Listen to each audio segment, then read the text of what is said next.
fee to pay. Todd immediately let the subject drop. They all knew that Ava didn't have the dosh to spend on cabs and would prefer not to freeload in a cab Iz had paid for.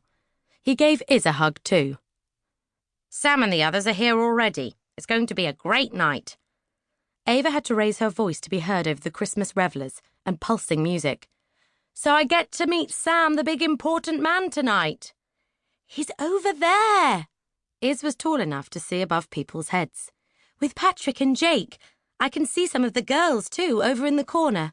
Nobody else seems to have brought guests, she added, uneasily, doing the looking without looking thing that was more obvious than staring. Ava gave her arm a reassuring pat. But you were told you could, and I can always disappear off home if you think I'm in the way. She paused to check the angle of her black feathered pillbox hat fixed to the coil of blonde plaits at one side of her head, and made sure that the rest of her hair streamed smoothly over her shoulder. No point turning herself into a walking display of her work if she wasn't meticulous with the effect. No, said Iz in alarm, fluffing up her short hair, a pretty brown that, in Ava's opinion, could do with a more exciting cut. If you go home early, I'll have no one to talk to. What about Todd? He'll talk to the others. Iz glanced back at the door, as if contemplating bailing out before the evening began. It wouldn't help Iz if Ava were to demand to know how she could be shy with people she'd worked with for weeks, so Ava simply said, "Okay, let's pile in." Without the benefit of the height enjoyed by Iz and Todd, Ava was corralled by backs and shoulders as they battled through the melee, and could only gauge that their goal had been reached by a sudden chorus of, "Hey, Todd! Hello, Iz!" Iz hung back, allowing Todd to tug Ava forward. Ava, meet Patrick and Jake. Patrick had dark eyes, crisp curls, and the kind of smile that was probably supposed to be a smoulder. Jake was more of a vague beamer. Ava smiled politely. "Hello, I'm Ava." "And?" Todd barreled on as if he couldn't wait to get to the important stuff. "This is Sam, our creative director." Ava hadn't intended to be impressed by Sam Jermyn, the golden boy who'd handled PR for a high-profile football player and, at 35, made enough money to invest in his own communications agency. But as Sam turned his gaze on her, she couldn't help but be aware of him.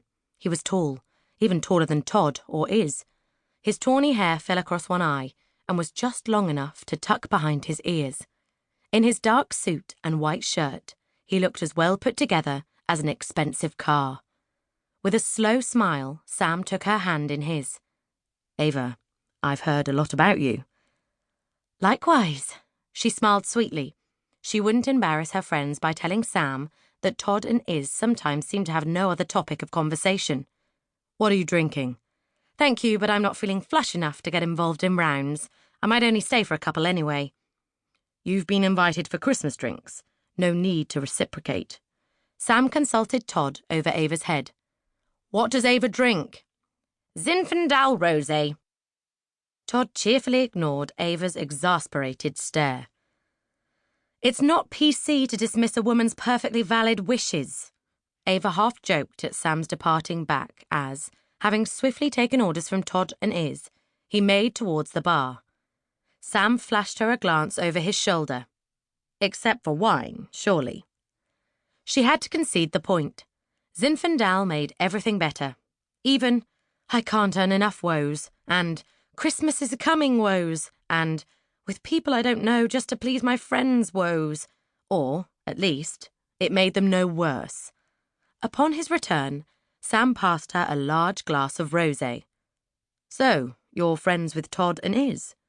Ava only got as far as, "They're my best friends. I share Iz's house, and Todd lives not far away in Kentish Town."